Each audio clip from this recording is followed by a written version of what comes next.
জ্যৈষ্ঠ মাস হিন্দু ক্যালেন্ডারের তৃতীয় এবং অনন্ত গুরুত্বপূর্ণ একটি মাস। এই মাসকে সাধু মাসও বলা হয়।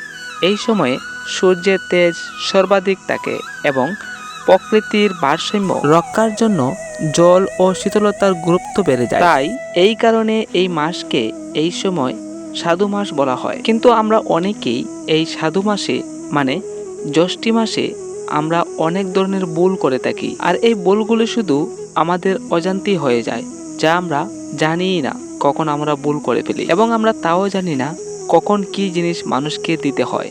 তাই এই ভুলের কারণে আমরা অনেক সময় ভালো সময় আসার পূর্বেই আমরা তা থেকে বঞ্চিত হয়ে যাই। এবার বিশেষ করে জ্যৈষ্ঠী মাসে এমন কিছু জিনিস রয়েছে যে জিনিসগুলি আমরা অজান্তে অনেক মানুষকে দিয়ে ফেলি, এবং এই কারণে আমরা সারা জীবন দরিদ্রই থেকে যাই। তো নমস্কার বন্ধুরা, এমডি টুডে চ্যানেলে আবারও একটি নতুন ভিডিওতে স্বাগতম সবাইকে জানাই।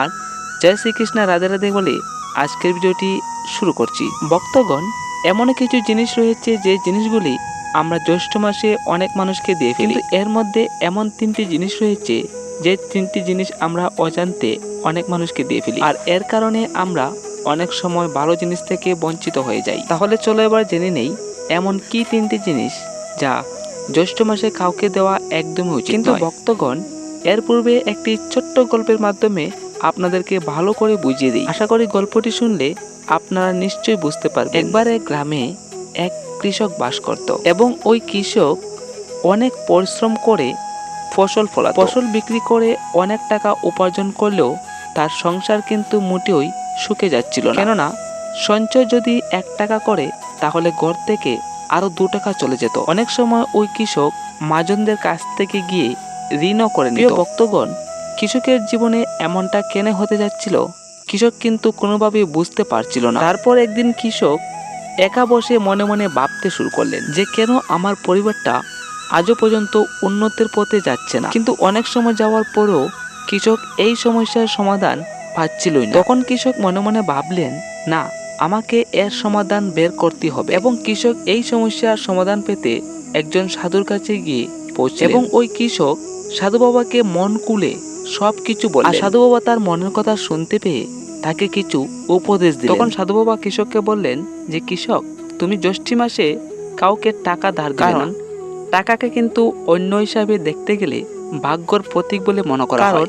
এই মাসে টাকা ধার দিলে আপনি নিজের ঘরের লক্ষ্মীকে নিজের হাতে বঞ্চিত করে দিলেন, তা মনে করা হয় জ্যোতিষশাস্ত্রে। শুধু তাই নয়, এতে মনে করা হয় ব্যক্তির বৌদ্ধিক শক্তি ও কর্মজীবনের নেতিবাচক প্রভাব পড়তে পারে এর কারণে। এবার দ্বিতীয় বস্তুটি হলো ব্যক্তিগত পোশাক বা বস্ত্র। এই গরমে অন্যের জামা কাপড় ব্যবহার করা বা নিজের ব্যবহৃত পোশাক অন্যকে দেওয়া একদমই উচিত কার্য নয় বলে মনে করা হয় জ্যোতিষশাস্ত্রে। কারণ প্রতিটি মানুষের মধ্যে নিজস্ব ঐতিবাচক এবং নেতিবাচক শক্তি থাকে, যা পোশাকের মাধ্যমে অন্যের শরীরে সংক্রামিত হতে পারে। এর ফলে শারীরিক অসুস্থতা বা আর্থিক সমস্যার সম্মুখীন হওয়ার সম্ভাবনা থাকে বলে জ্যোতিষশাস্ত্রে মনে করা হয়। এইবারে তৃতীয় যে বস্তুটি হলো, সেই বস্তুটি হলো এই মাসে বেগুন বা লাউ খাওয়া একদমই নিষিদ্ধ। কারণ এটি আপনার শরীরে ক্ষতি করতে পারে, যা অমঙ্গল ডেকে আনতে পারে। এই কথাগুলি সাধুর মুখ থেকে কৃষক যখন শুনেছিলেন, তখন কৃষক সাধুকে আরেকটি প্রশ্ন করলেন। কৃষক বললেন যে, সাধু বাবা,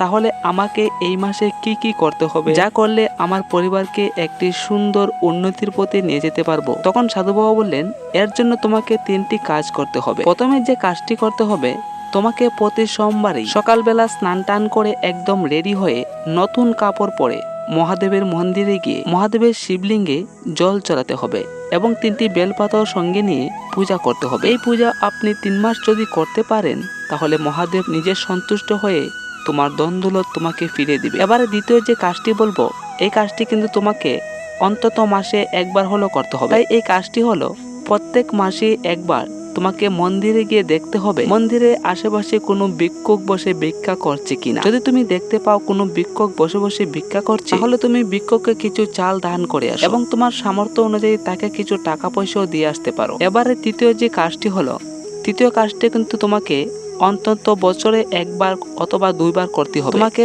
অন্তত বছরে একবার বালক সেবা করাতে হবে, অথবা 2 বারও করাতে পারে। কেননা ছোট ছোট বালকরা ভগবানের সমতুল্য হয়ে থাকে। কথায় আছে, ভগবান কখন কি রূপে আসবে কেউই বলতে পারে না। তাই কৃষক, তোমাকে বলি, তুমি যদি এই আদেশগুলি মেনে নিতে পারো তাহলে কিন্তু তোমার ভাগ্যের চাকা অবশ্যই ঘোরাবে। তখন কৃষক সাধুর আদেশগুলি মেনে নিয়ে কাজগুলি সম্পূর্ণ করতে লাগলেন। আর তারপর 2-3 মাসের মধ্যে সাধুর জীবনে একটি পরিবর্তন ফিরে এসেছে। তো বন্ধুরা, আজকের জন্য এখানেই ভিডিওটি শেষ করছি।